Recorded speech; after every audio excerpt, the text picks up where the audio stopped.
Capítulo 16. Vuelvo a Venecia. Gano una lotería. Vuelvo a encontrar a Baletti.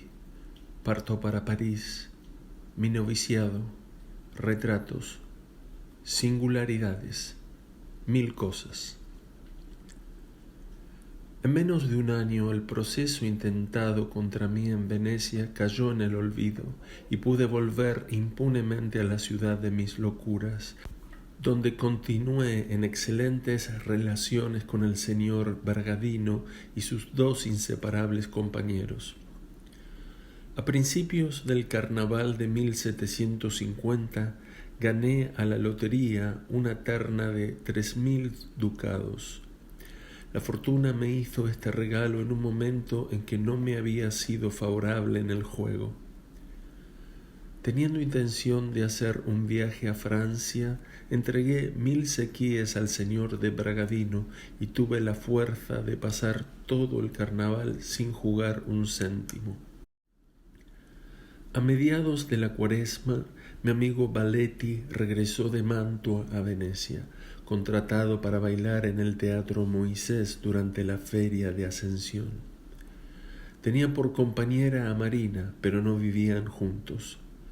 Cautivó ésta a un judío inglés llamado Méndez, que se gastó con ella mucho dinero y me dio detalladas noticias de Teresa, a quien había dejado hacía poco en Nápoles.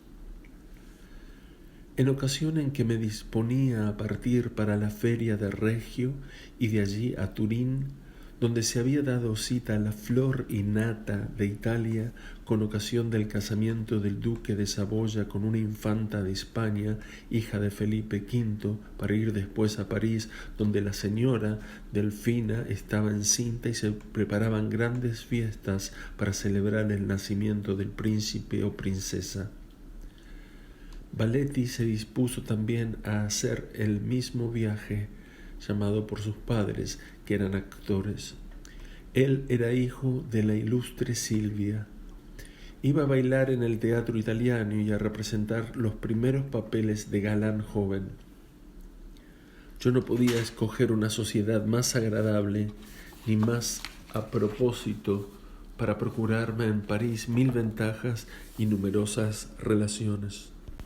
Obtuve licencia de mis 3 virtuosos amigos, prometiéndoles volver a los 2 años.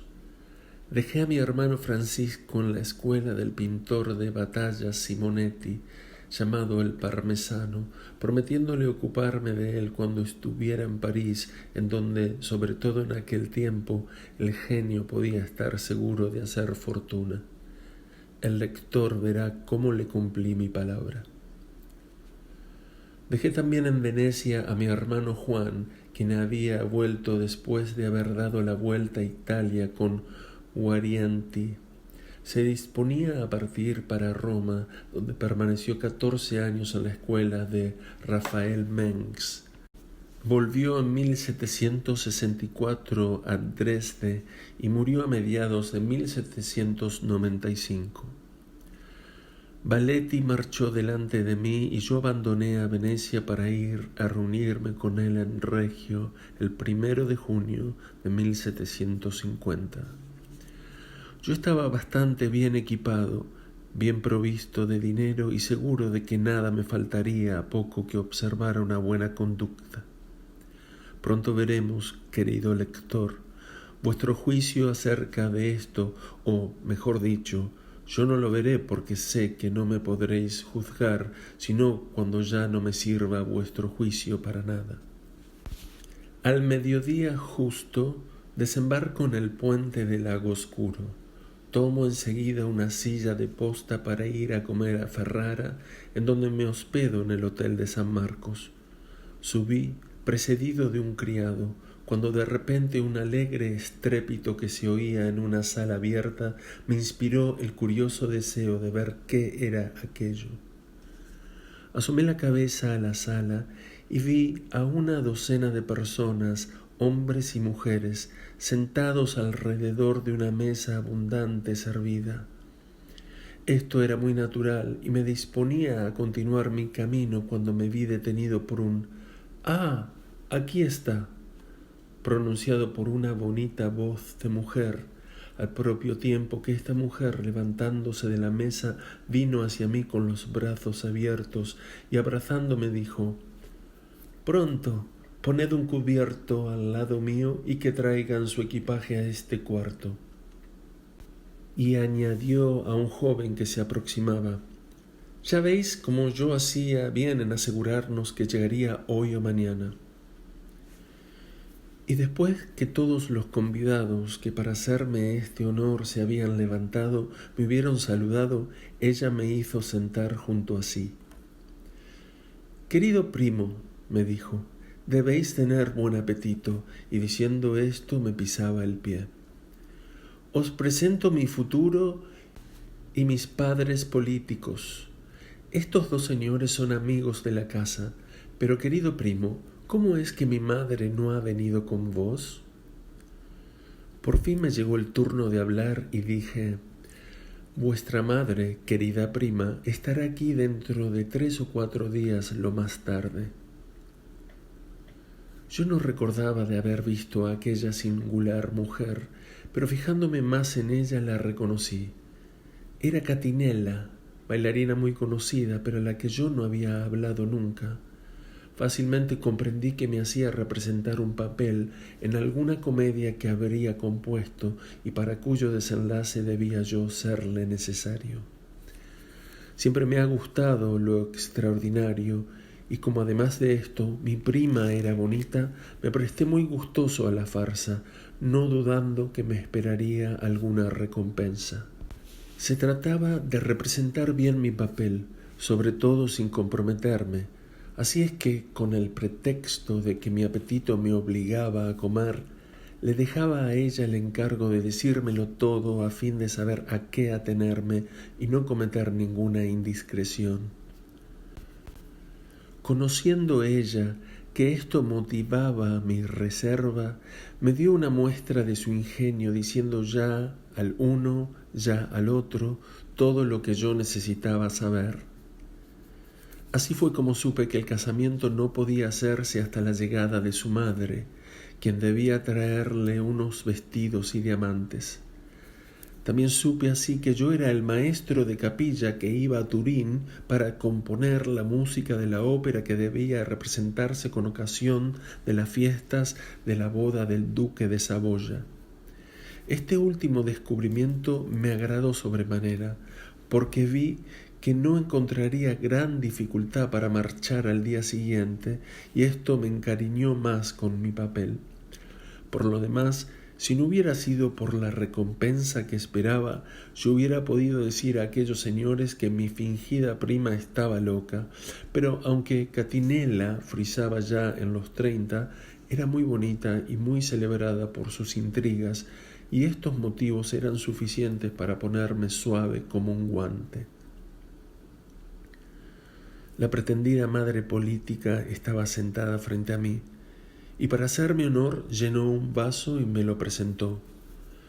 Poseído ya de mi papel, extendía la mano para tomarlo cuando se apercibió de que la tenía un poco doblada. «¿Qué tenéis, señor?», me preguntó. «Nada, señora, una ligera torcedura que me he hecho, pero que con un poco de reposo curará prontamente». A estas palabras Catinella, soltando la risa, dijo que esto la contrariaba, pues privaría a los circunstantes de oírme tocar el clavicordio. «Encuentro extraño, prima, que esto os haga reír».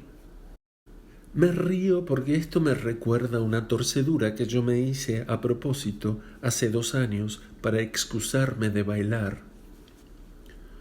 Después del café, la mamá política, mujer que sin duda conocía las conveniencias sociales, dijo que la señorita Catinella tendría que hablarme de asuntos de familia y por tanto era preciso dejarnos en libertad. Todo el mundo salió. Ya solo con Catinella en el cuarto que esta intrigante había hecho prepararme cerca del suyo, arrojóse sobre un canapé para entregarse a los más inmoderados transportes de risa. Aunque yo no os conozca más que de nombre, me dijo, estoy segura de vos, pero haréis muy bien en marcharos mañana. Estoy aquí, continuó, sin un cuarto desde hace 2 meses. No tengo más que algunos vestidos y ropa blanca que me hubiera visto precisada vender para vivir, pero afortunadamente el hijo del hotelero se ha enamorado de mí, y yo lo he halagado haciéndole creer que me casaría con él y que poseo una dote de 20.000 escudos que mi madre debe traerme de Venecia. Mi madre nada tiene ni nada sabe de esta intriga, y por tanto no se moverá de Venecia. Pero yo te ruego, bella extravagante, me digas cuál será el desenlace de esta farsa. Preveo que va a ser trágico. Te equivocas, será cómico y muy risible. Espero de un momento a otro al conde de Holstein, hermano del elector de Maguncia. Me ha escrito desde Frankfurt, ha salido de allí y debe hallarse ahora en Venecia. Vendrá a buscarme para llevarme a la feria del Regio, y si mi pretendiente tratara de llevarlo a mal, él le zurraría y le pagaría mi gasto. Pero yo no quiero que se le zurre ni se le pague. En el instante de partir le diré callandito al oído que volveré y todo estará arreglado, porque él se dará por muy satisfecho con que yo le prometa casarme a mi vuelta. Magnífico, tienes talento como un ángel, pero a mí no me querrás enseguida. ¡Qué locura! Espera por lo menos a la noche. Nada de eso, porque ya me parece oír el coche del conde. Si él no llega, nada habremos perdido para la noche. ¿Luego me amas? Hasta la locura. Pero qué extraño es si tu comedia merece que se te adore. No perdamos tiempo. Tienes razón, este es un episodio tanto más agradable cuanto que es imprevisto. Aún recuerdo que la encontré encantadora.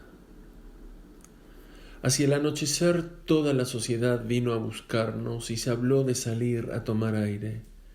Ya no disponíamos a ello cuando se oyó el ruido de un carruaje de 6 caballos que llegaba a toda prisa. Catinela miró por la ventana y dijo a todos que se retirasen, que estaba segura de que quien llegaba era un príncipe que venía por ella. Todos se fueron y ella, empujándome hacia mi cuarto, me encerró en él.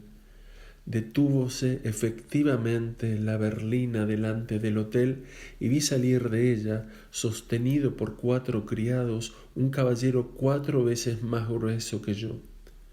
Sube, entra en el cuarto de la futura esposa y no me queda, por todo divertimento y para colmo de fortuna, nada más que el placer de oír todo su discurso y la comodidad de ver por una rendija todo lo que Catinela lograba hacer con aquella pesada masa. Por último, esta tonta diversión concluyó por aburrirme, porque duró 5 horas consecutivas, que emplearon en caricias y en empaquetar las ropas de Catinela, que después hicieron cargar sobre la berlina, y últimamente en cenar y vaciar a grandes tragos buen número de botellas de vino del Rin. A medianoche el conde Holstein partió como había entrado, arrancando al hijo del hostelero el objeto de su amor. Nadie vino a mi cuarto en este largo intervalo y yo me guardé bien de llamar. Temía ser descubierto y no sabía cómo el príncipe alemán hubiera tomado la cosa al saber que había estado a merced de un oculto testigo durante las pesadas demostraciones de su ternura, que no hacían honor a ninguno de los actores y que me suministraron amplias reflexiones sobre las miserias del género humano. Después de la partida de la heroína, distinguí por la rendija al pobre amante chasqueado y le llamé para que me abriese. El muy bendito me contestó que sería preciso descerrajar la puerta, puesto que la señorita se había llevado la llave. Le rogué lo hiciera sin más tardar, porque ya tenía hambre. Cuando estuve libre me trajeron qué comer, y el pobre mozo me hizo compañía. Me dijo que la señorita había aprovechado un momento para prometerle que estaría de vuelta en el término de 6 semanas, que ella lloraba al asegurarle esto y que lo había abrazado tiernamente. ¿El príncipe de Holstein habrá pagado el gasto? Nada de eso, y si hubiera ofrecido nosotros lo hubiéramos rehusado, mi futura se hubiera ofendido, porque aún no conocéis bien su nobleza de pensamientos. ¿Qué dice de su marcha vuestro padre? Mi padre siempre piensa mal, dice que no volverá, y mi madre se inclina más a este parecer que al mío.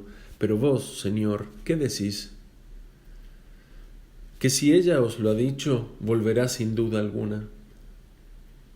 Así lo creo yo. Si ella no tuviese la intención de volver, no me lo hubiera asegurado. Justamente, he aquí lo que se llama razonar.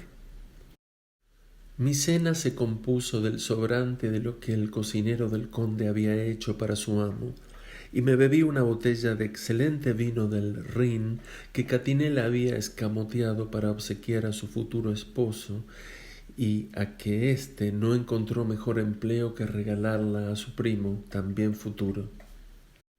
Después de cenar, tomé la posta y partí, asegurando al infeliz abandonado que por mi parte haría todo lo posible para persuadir a mi prima a que viniera lo más pronto posible. Quise pagar, pero me rehusó absolutamente cobrar nada. Llegué a Bolonia un cuarto de hora después que Catinela, y me alojé en la misma posada que ella, y allí tuve ocasión de comunicarle lo que me había dicho su amante. Llegué a Regio antes que ella, pero me fue imposible hablarle. No se separaba un instante de su poderoso e impotente señor. A la conclusión de la feria, en la que nada digno de mención me sucedió, abandoné Regio con mi amigo Valetti y nos fuimos a Turín, que yo tenía ganas de ver. Todo me pareció igualmente bello en Turín: la villa, la corte, el teatro y las mujeres, empezando por la duquesa de Saboya. Pero no pude menos que echarme a reír cuando me dijeron que la policía era la principal preocupación del rey, quien, según nos cuenta la historia, tenía mucho talento, pero confieso que fui lo bastante babieca para admirarme de la ridícula figura de este monarca. Como jamás había visto un rey, una equivocada idea me hacía esperar que un rey debía tener algo de muy extraordinario en belleza o majestad en su fisonomía, algo, en fin, de superior al resto de los hombres. En mi calidad de joven republicano que pensaba, mi idea no era absolutamente descabellada, pero bien pronto se me desvaneció viendo a aquel rey de Cerdeña feo, jorobado, tosco y teniendo un aire innoble hasta en sus menores movimientos. Entonces comprendí que se podía ser muy bien rey sin ser de hecho un hombre. Oí en la escena a la Austra y a Gaffarello, dos soberbias voces, y vi bailar a la Geoffrey, que por aquel tiempo casó con un honrado bailarín llamado Bodin. Durante mi estancia en Turín, ningún percance amoroso alteró la paz de mi espíritu, excepto el que me sucedió con la hija de mi lavandera, y que no menciono aquí sino porque aumentó de un modo bien singular mis conocimientos en física. Esta muchacha era muy bonita, y sin estar precisamente enamorado, yo deseaba obtener sus favores. Picado por haber intentado en vano obtener una cita, me aventuré un día a obtenerla, aunque un poco violentamente, al pie de una escalera por la que ella había de pasar para venir a mi casa. Habiéndome ocultado al efecto en el momento que yo sabía que ella iba a venir, la cogí por sorpresa, y mitad por persuasión, mitad por la vivacidad de mi movimiento, ella se encontró en posición conveniente y yo en acción. Pero al primer movimiento copulativo, una fuerte explosión contuvo un poco mi ardor, tanto más cuanto que la joven llevó la mano a su cara como para ocultar su vergüenza. Juzgué que debía animarla con un tierno beso y después volví a empezar. Pero, gran Dios, un ruido más grande que el primero hirió a la vez mi oído y mi olfato. Continué, sin embargo, pero oí un tercero, luego un cuarto, uno a cada movimiento, con la regularidad de un cronómetro que marcara el compás de una pieza de música. Este extraño fenómeno, la confusión de la pobre muchacha, nuestra posición, todo me pareció tan cómico que se apoderó de mí la risa hasta el punto de obligarme a abandonar el sitio. Avergonzada y confusa, la joven huyó y yo no traté de detenerla. Desde aquel día no se atrevió a presentarse delante de mí. Permanecí sentado en la escalera más de un cuarto de hora después de su partida, reflexionando sobre lo cómico de aquella escena, cuyo recuerdo excita aún mi hilaridad. Baletti, que tenía prisa por llegar a París, donde se preparaban soberbias fiestas por el nacimiento de un duque de Borgoña, me persuadió fácilmente a abreviar mi estancia en Turín. Partimos y en 5 días llegamos a Lyon, donde me quedé una semana. Lyon es una ciudad muy hermosa, donde en mi tiempo había solo 3 o 4 casas nobles abiertas a los extranjeros. Pero, en cambio, había cientos de comerciantes, de industriales y de comisionistas, más ricos aún que los fabricantes. Hoy la sociedad se encuentra allí perfectamente establecida con cortesía, franqueza y buen tono, sin la sequedad y grave afectación que se encuentra con muy escasas y honrosas excepciones en todas las casas nobles de provincia. Es cierto que el tono está por debajo del de París, pero se pasa y se vive más metódicamente. Lo que constituye la riqueza de Lyon es el buen gusto y la baratura.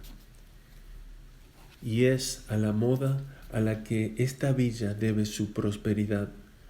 La moda cambia cada año, y tal tela que el gusto del día hace valer a 30 no vale al otro año más que a 20 o a 15, y entonces se manda al extranjero, donde es buscada y apreciada como enteramente nueva.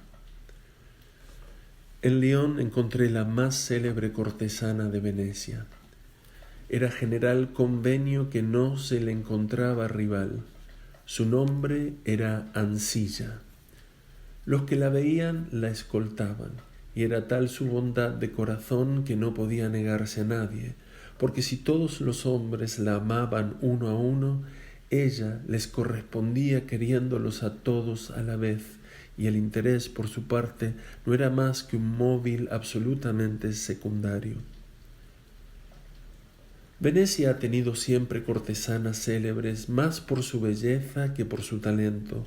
Las principales de mi tiempo fueron esta Ancilla y otra llamada Spina, hijas las dos de los barqueros.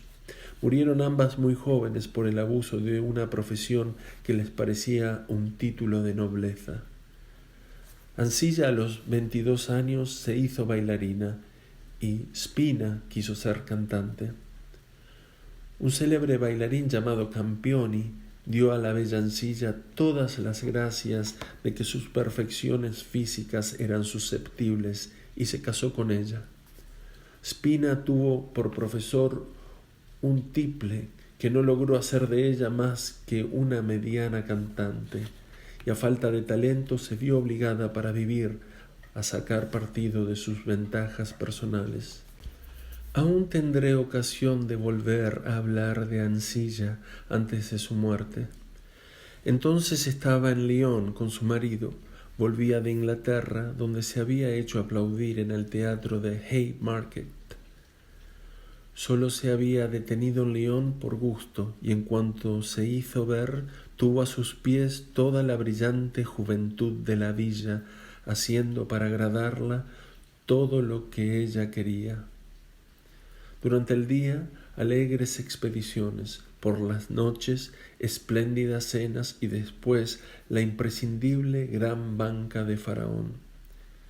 El que llevaba la banca era el llamado don José Marratti, a quien yo había conocido en el ejército español bajo el nombre de don Pepe el Cadete, y que algunos años después tomó el nombre de Afiso y tuvo una muerte desdichada.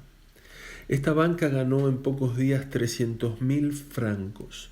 En una corte semejante suma no hubiera hecho ninguna sensación, pero en una ciudad esencialmente comerciante e industrial alarmó a todos los padres de familia, a todos los jefes de casa, y la banda negra de los ultramontanos pensó en llamarse a la parte. Partimos de Lyon en la diligencia y empleamos 5 días para llegar a París. Baglieti había avisado a su familia el día de su salida y sabían, por consecuencia, el de nuestra llegada.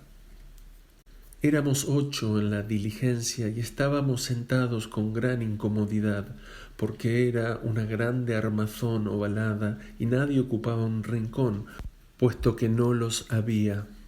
Si este coche hubiera sido construido en un país en que la igualdad hubiese estado consagrada por las leyes, hubiera sido grandemente elogiado. La idea me parecía absurda, pero como estaba en país extranjero, me callaba. Además, en mi condición de italiano debía encontrar agradable todo lo que era francés, y sobre todo en Francia. Coche oval. No puedo recordarlo sin maldecirlo, porque el singular movimiento de aquel coche producía en mí el mismo efecto que los balances de un buque con mar gruesa. Por lo demás, el traqueteo me hubiera molestado menos si el coche hubiese estado mejor montado. Como en la rapidez de su marcha ondulaba, se le había dado el nombre de góndola, pero yo era conocedor y no le encontraba analogía alguna con aquellas góndolas venecianas que, impulsadas por 2 vigorosos remeros, marchan tan rápida como suavemente. El efecto del movimiento fue tal que me vi obligado a arrojar todo lo que en el estómago tenía. Esto hizo que se encontrara desagradable mi compañía, pero no se me dijo. Yo estaba en Francia y con franceses, que son modelos de buena educación. Se contentaron con decirme que había cenado demasiado, y un abate parisiense, para excusarme, dijo que yo tenía débil el estómago. Sobre esto disputaron. Impaciente dije: señores, a todos falta igualmente la razón, porque tengo un estómago excelente y además no he cenado. A estas palabras, uno de los viajeros ya de cierta edad me dijo con un tono meloso que yo no debía decir a aquellos señores que les faltaba la razón, sino que estaban equivocados, imitando a Cicerón, que no dijo a los romanos que Catilina y los demás conjurados habían sido muertos, sino que ellos habían vencido.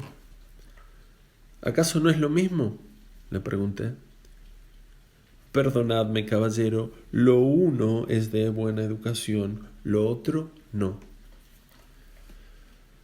Púsose entonces a disertar largamente acerca de la buena educación en las formas sociales y concluyó diciéndome, sonriente: yo creo que el señor es italiano.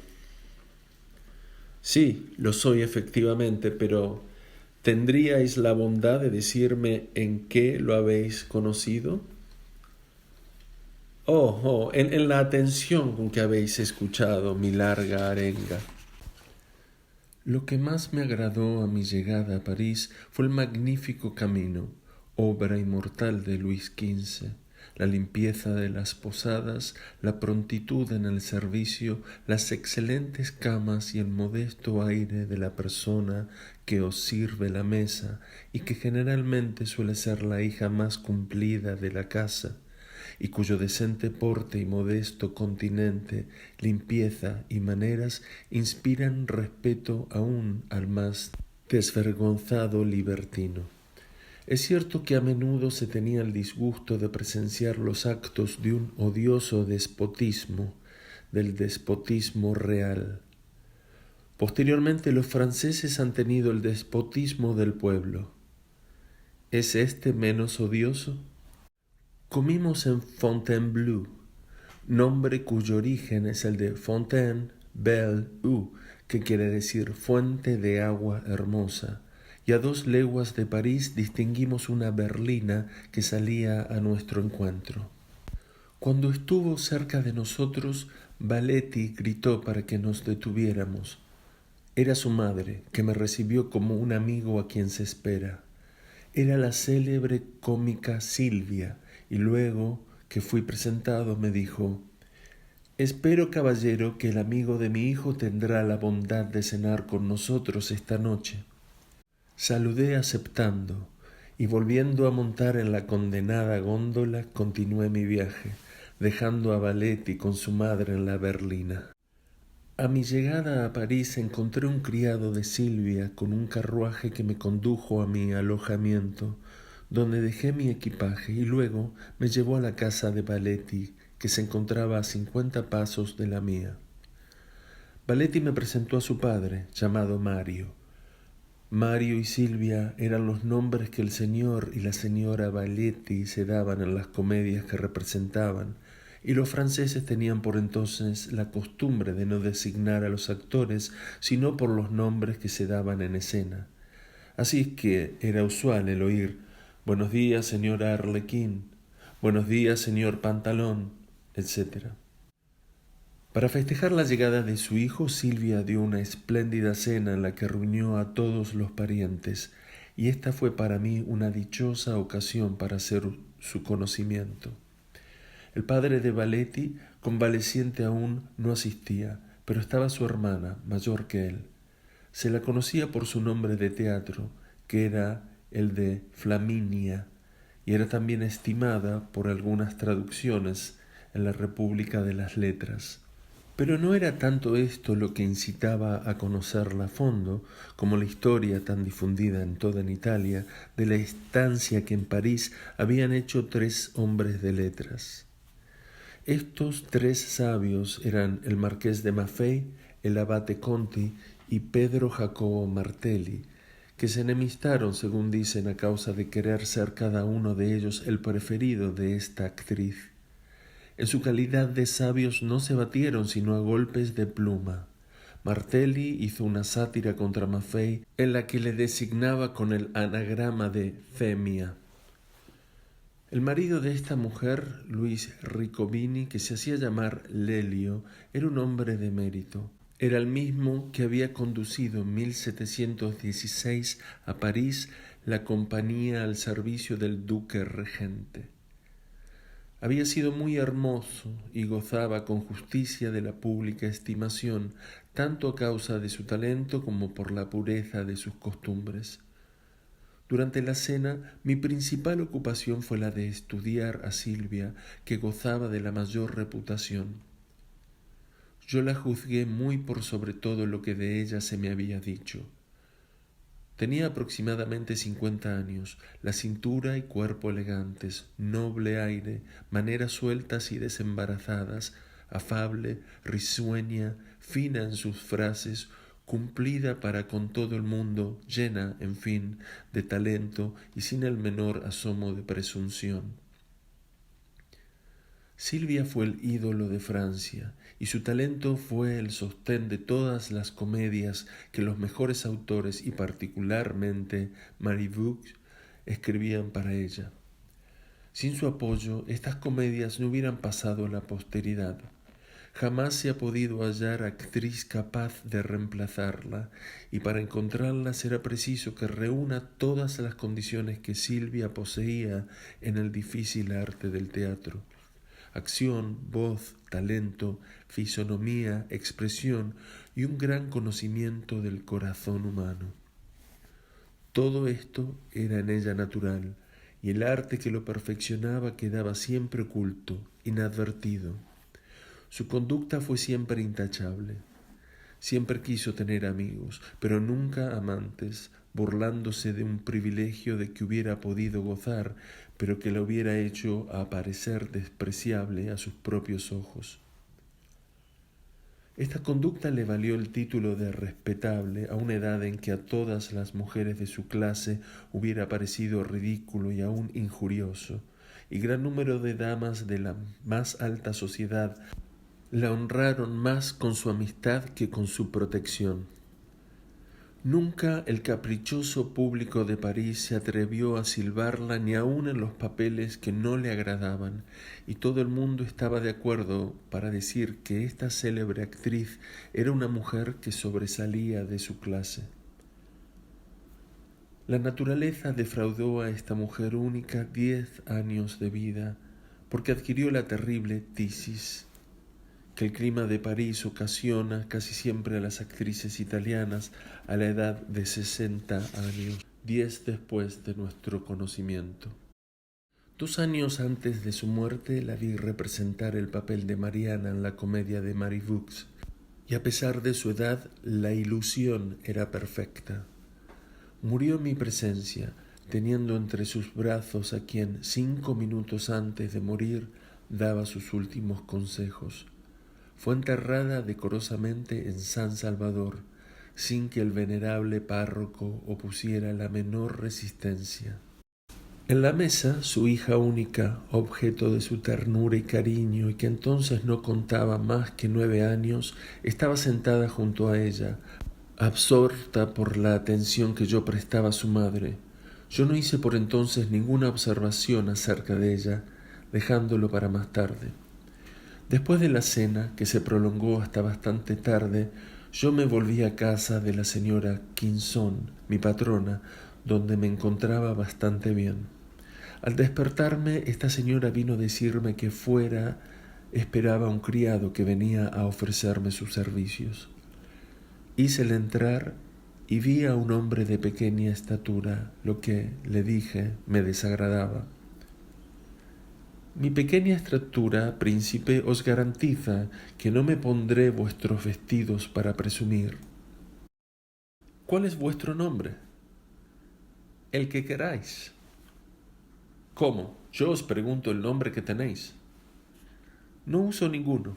Cada amo a quien he servido me ha dado uno a su gusto, así es que he tenido más de 50 en mi vida. Me llamaré por el nombre que vos me pongáis. Pero debéis por lo menos tener un apellido. Jamás he tenido familia. Mi juventud sí que tenía un nombre, pero después de 20 años que sirvo y en fuerza de cambiarlo al cambiar de amo, lo he olvidado. Bien, entonces os llamaré Ingenio. Me haces mucho honor. Tomad, id a buscarme cambio de este Luis. Aquí lo tenéis, señor. Os veo rico. Todo está a vuestra disposición, señor. ¿Quién me informará de vos? En la agencia de colocaciones. Por lo demás, la señora Quinzón podrá daros noticias mías. Todo París me conoce. Esto basta. Os doy 30 sueldos por día. Os vestiréis por vuestra cuenta. Dormiréis donde os plazca y todas las mañanas a las 7 estaréis a mis órdenes. Valetti vino a verme y me rogó que le acompañara todos los días a comer. Híceme conducir al Palacio Real y dejé a Ingenio en la puerta. Picada mi curiosidad por este sitio tan renombrado, empecé por observarlo todo. Vi un jardín bastante hermoso, avenidas bordeadas de grandes árboles, estanques, casas altas que lo rodeaban, muchos hombres y mujeres que paseaban, bancos aquí y allá, vendedores de libros nuevos, de aguas y polvos dentríficos y 1000 otras baratijas. Vi montones de sillas de paja que se alquilaban por un sueldo. En la sombra, algunos lectores de gacetas, hombres y muchachas que almorzaban solos o en compañía, mozos de café que subían y bajaban rápidamente por una escalerilla oculta por una enramada. Sentéme a una mesita y un mozo vino inmediatamente a preguntarme qué deseaba. Pedí chocolate y me sirvió uno detestable, pero en una soberbia taza de plata sobredorada. Pedíle café, si lo tenía bueno. Excelente, replicó. Yo mismo lo hice ayer. Ayer, no lo quiero. La leche es excelente. Leche, jamás la bebo. Hacedme una taza de café al agua. ¿Al agua? No lo hacemos más que por la tarde. ¿Queréis una buena cerveza de Baviera? ¿Queréis una botella de horchata? Sí, dadme horchata. Encontré excelente esta bebida y decidí hacerla mi cotidiano desayuno. Pregunté al mozo si había alguna noticia nueva y me respondió que la Delfina había dado luz a un príncipe. Un abate que se encontraba en una mesa próxima dijo: «Estáis loco porque es una princesa lo que ha dado a luz». Aproximóse un tercero y añadió: «Yo llego de Versalles y la Delfina no ha dado a luz ni un príncipe ni una princesa». Entonces me dijo que yo le parecía extranjero, y habiéndole respondido que era italiano, púsose a hablarme de la corte, de la ciudad, de los espectáculos, y terminó ofreciéndome acompañarme a todas partes. Dile las gracias, levantéme y me fui. El abate me acompañó y me dio el nombre de todas las muchachas que paseaban. Encontramos a un joven quien abrazó cariñosamente al abate. Este me lo presentó como un personaje docto en la literatura italiana. Hablé en italiano y me respondió con ingenio, pero me reí de su estilo y le dije por qué. Hablaba justamente en el estilo de Boccaccio. Le halagó que lo hubiera advertido, pero pronto lo persuadí de que no debería hablar así, aunque este anticuado lenguaje fuera perfecto. En menos de un cuarto de hora hizo íntima nuestra amistad por habernos reconocido mutuamente en las mismas inclinaciones. Ambos éramos poetas, él apasionado por la literatura italiana, yo por la francesa. Desde luego cambiamos las señas de nuestras casas y nos ofrecimos visitas recíprocas.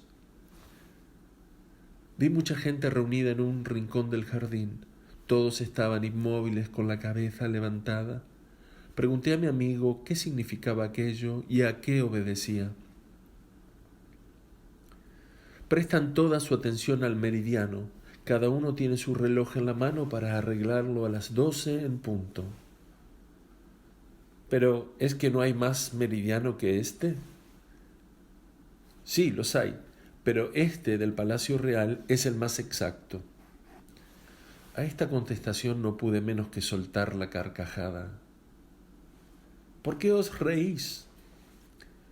Porque es imposible que los meridianos se diferencien. He aquí una simpleza en toda regla.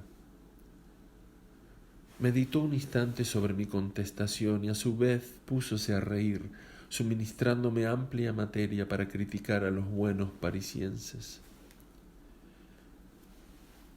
Salimos del Palacio Real por la gran puerta y vi una multitud agrupada delante de una tienda en cuya muestra se leía La Civette. ¿Qué es aquello? Ahora sí que la verdad vas a reíros. Toda esa buena gente espera su turno para hacer llenar su tabaquera. Pero, ¿no hay más comercio de tabaco que ese? Se vende en todas partes, pero desde hace 3 semanas nadie quiere tabaco más que de La Civette. ¿Será mejor que el de las otras partes? Quizás es peor, pero desde que la duquesa de Chartres lo ha puesto de moda, nadie quiere otro. Pero, ¿cómo ha hecho para ponerlo de moda? Haciendo detener su coche 2 o 3 veces a la puerta para llenar su cajita y diciendo en voz alta al que se lo servía que su tabaco era el mejor de París. Los bobalicones que nunca dejan de agolparse a la portezuela del coche de un príncipe, aunque lo hayan visto 100 veces o lo encuentren más feo que un mono, repitieron por la población las palabras de la duquesa, y esto fue bastante para hacer correr a todos los aficionados de la capital. Esta mujer hará fortuna, pues vende diariamente por más de 100 escudos. ¿Y la duquesa no sospecha el beneficio que le ha hecho? Al contrario, pues por su parte ha sido un ardid de guerra, interesándose por esta joven que es recién casada y queriendo hacer algo en su obsequio de una manera delicada, se le ocurrió este recurso que tan buenos resultados está dando. Jamás os formaréis idea de lo estimables al par que infelices que son estos buenos parisienses. Estáis en el único país del mundo donde el genio y el ingenio pueden igualmente hacer fortuna. En el primer caso, el talento y el mérito lo acogen favorablemente, y en el segundo, siempre encuentra la tontería pronta a recompensarlo, porque la tontería es característica y peculiar de esta tierra, y lo que hay de admirable es que es hija del talento. Así no es paradoja el decir que el francés sería más sabio si tuviera menos talento. Los dioses que aquí se adoran, aunque no se les levanten altares, son la novedad y la moda. Si a un hombre se le antoja echar a correr, todo el mundo correrá detrás de él. La multitud no se detendrá hasta darse cuenta de por qué corre, y esto es tan difícil como beberse el agua del mar. Hay aquí una grandísima cantidad de locos de nacimiento que pasan por hombres de juicio. El tabaco de la civet no es sino una débil muestra del gentío que la más simple circunstancia puede reunir en cualquier paraje. Yendo un día el rey a cazar y encontrándose en Neuilly, tuvo antojo de beber un vaso de ratafía. Detúvose a la puerta de una taberna y por una dichosa casualidad el tabernero tenía una botella. Ocurriósele, después de haber bebido un vaso, pedir otro, diciendo que en su vida había bebido ratafía tan deliciosa. No hacía falta tanto para que la ratafía del buen hombre de Neuilly fuese reputada por la mejor de Europa. El rey lo había dicho, y así es que las más brillantes comitivas que sucedían sin interrupción en casa del pobre tabernero, quien hoy se encuentra riquísimo y ha hecho construir en el mismo sitio una magnífica casa en la que se lee la inscripción Ex liquidis solidum, inscripción bastante cómica y cuyo gasto hizo uno de los 40 inmortales. ¿Qué dios debe, pues, adorar este tabernero? La tontería, la frivolidad, la gana de reír. Hablando así, el señor Patou, pues este era el nombre de mi nuevo amigo, me condujo hasta la puerta de casa de Silvia, por cuyo conocimiento me felicitó y nos separamos. Encontré a esta bella actriz en buena compañía. Presentóme a toda la reunión y me hizo conocer a cada uno en particular. El nombre del poeta Crébillon me sorprendió. ¿Cómo, señor, sois vos?, le dije. ¡Qué fortuna inesperada! Hace 8 años que me encantáis y que deseo vuestro conocimiento. Tened la bondad de oírme. Entonces le recité el más bello trozo de Zenobia y Radamiste, que yo había traducido en verso libre. Silvia gozaba al ver la satisfacción que experimentaba Crébillon a sus 80 años, oyendo sus obras reproducidas en un idioma que conocía perfectamente y que amaba tanto como el suyo. Recitó la misma escena en francés, haciendo resaltar con cortesía los pasajes en que juzgaba que yo la había enriquecido. Le di las gracias sin engañarme por el cumplimiento. Nos pusimos a la mesa y como me preguntaron qué había visto de bonito en París, yo lo conté todo, excepto mi conversación con Patou. Después de haber hablado largo rato, Crevillon, que mejor que nadie había observado el camino que yo seguía para conocer lo que en el carácter y costumbre de su nación era digno de aplauso o de censura, habló así. A juzgar por este primer día, caballero, creo que prometéis mucho y sin duda haréis rápidos progresos. Narráis bien vuestras impresiones y habláis el francés de manera que os hacéis comprender perfectamente. Pero todo lo que decís no es más que italiano vestido de francés. Os hacéis escuchar con interés y por esta novedad atraéis doblemente la atención de los que os escuchan. Y aún os diré que vuestra jerga es a propósito para cautivar los sufragios de vuestro auditorio, porque es singular, es nueva, y estáis en el país en que se corre tras estas divinidades.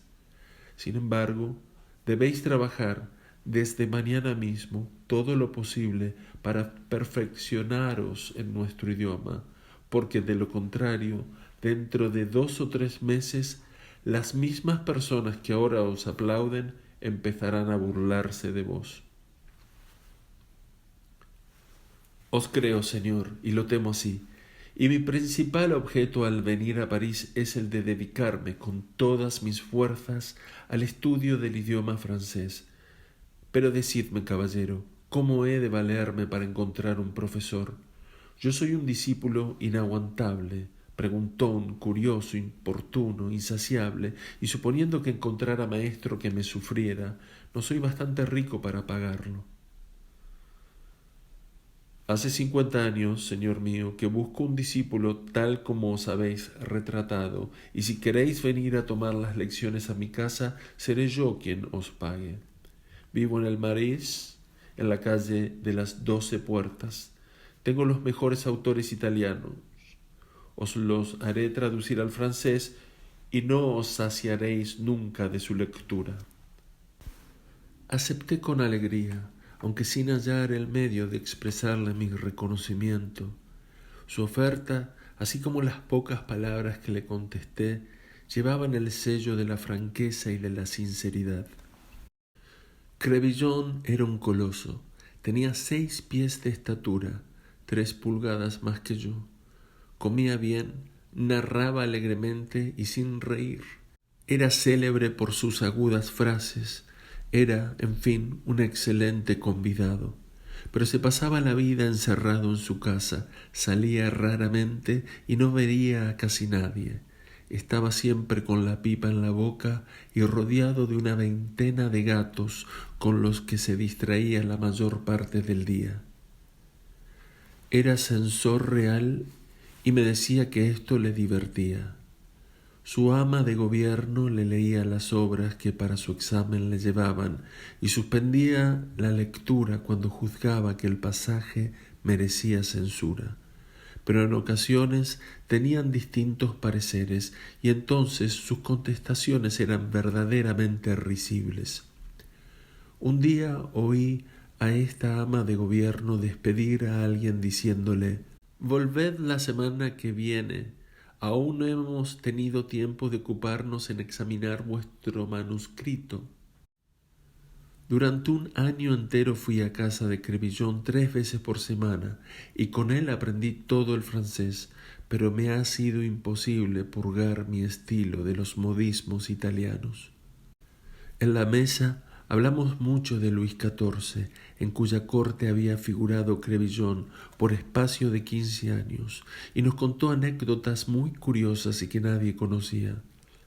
Nos dijo un día que no había terminado su tragedia Cromwell porque el rey le dijo que no empleara su pluma en un malvado. También nos habló de su Catilina y añadió que juzgaba la más débil de sus obras, pero que no hubiera querido hacerla buena a costa de presentar a César en su juventud, pues hubiera hecho reír como lo haría Medea si se la presentase antes de haber conocido a Jasón. Elogió mucho el talento de Voltaire, pero acusándole de robo, porque le había, según él, robado la escena del Senado.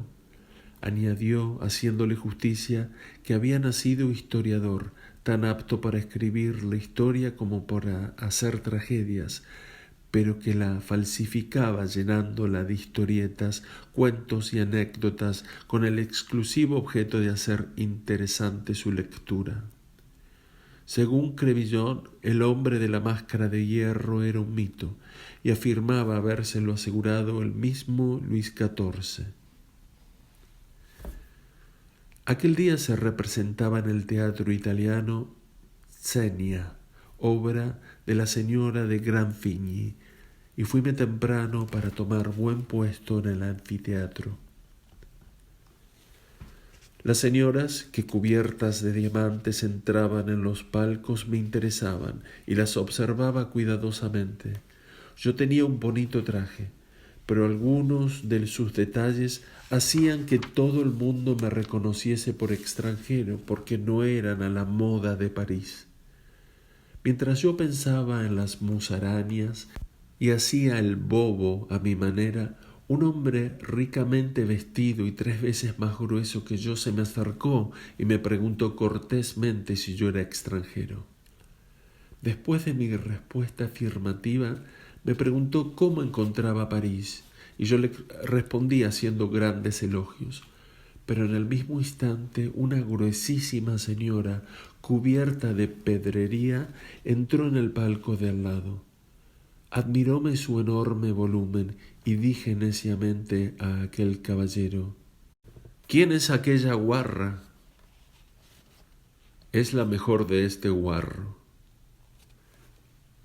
«Ah, señor mío, dispensadme, os pido 1.000.000 de perdones y os suplico me dispenséis». Pero mi hombre no necesitaba que yo me deshiciese en excusas, porque bien lejos de enfadarse, se desternillaba de risa. Noble y feliz efecto de la filosofía práctica y natural de que los franceses, bajo la apariencia de la frivolidad, hacen tan noble uso para la dicha de su vida. Yo estaba confuso y desesperado, y aquel grueso señor se sujetaba a los costados de tanto reír. Levantóse al fin, salió del anfiteatro y un momento después le vi entrar en el palco y hablar a su mujer. Yo los observaba con el rabillo del ojo sin atreverme a mirarles, cuando vi que aquella señora, riendo con todas sus ganas, hacía coro a su marido. Su alegría aumentaba mi confusión, y ya me disponía a marcharme cuando oí que él me llamaba. «Caballero, caballero». No podía retirarme sin pecar aún de más grosero, y me acerqué a su palco. Entonces, con aire serio y en el más noble tono, me pidió perdón por haberse reído tanto, y con la mejor intención y buena voluntad del mundo me rogó le acompañara a cenar aquella misma noche en su casa. Le di cortésmente las gracias y procuré excusarme diciendo que ya estaba comprometido. Me reiteró entonces sus instancias y su mujer me apremiaba de una manera ineludible. Yo, para convencerlos de que no pretendía evadirme de su ofrecimiento, les dije que me esperaban en casa de Silvia. «Estoy seguro», me dijo, «de relevaros de vuestro compromiso. Si en ello no tenéis inconveniente, yo mismo iré». No hubiera sido ya bien visto que yo me obstinase en no ceder. Salió del palco y volvió un momento después acompañado de mi amigo Valetti, quien me dijo que su madre estaba contentísima de que adquiriese buenas amistades y que me esperaba a comer al día siguiente. Mi amigo me añadió aparte que mi nuevo conocido era el señor de Beauchamp, recaudador general de Hacienda. Cuando bajaron el telón, di la mano a la señora y montando en un magnífico carruaje fuimos a su hotel. Allí encontré la abundancia, o mejor dicho, la confusión que en París se encuentra en todas las casas de esta clase. Buena y numerosa compañía, mucho hablar de cuestiones comerciales, cordial recibimiento y agasajo y una franca alegría en la mesa. A la mañana siguiente vino Patu a verme y me regaló su elogio en prosa del general de Saxe. Salimos juntos y fuimos a pasearnos por las Tullerías, donde me presentó a la señora de Bocage, quien, hablando del general de Saxe, pronunció la siguiente antitética frase. «Es raro», dijo, «que no podamos entonar un De profundis por este hombre que nos ha hecho cantar tanto Te Deum». Al salir de las Tullerías, Patu me llevó a casa de una famosa actriz de la ópera llamada señorita Lefel, querida de todo París y miembro de la Academia Real de Música. Tenía 3 encantadores hijos de corta edad que enredaban por la casa. «Yo los adoro», me dijo. «Y lo merecen por su belleza», le respondí, «aunque cada uno tiene una expresión diferente». «Ya lo creo. El mayor es hijo del duque de Annecy, el segundo del conde de Egmont, y el más pequeño debe sus días a Maison Roche, que acaba de casarse con la Romanil». «Ah, perdonadme, yo creí que erais la madre de los 3. «Y no os equivocáis, efectivamente lo soy». Y diciendo esto, miró a Patu y soltó con él una carcajada que no me puso colorado, pero que me hizo comprender mi inadvertencia. Yo era novicio y no estaba acostumbrado a ver que las mujeres disfrutaran de los privilegios que yo suponía concedidos únicamente al hombre. Pero como la señorita Lefel no era desvergonzada y estaba rodeada de muy buena compañía, se la juzgaba fuera del alcance de toda censura.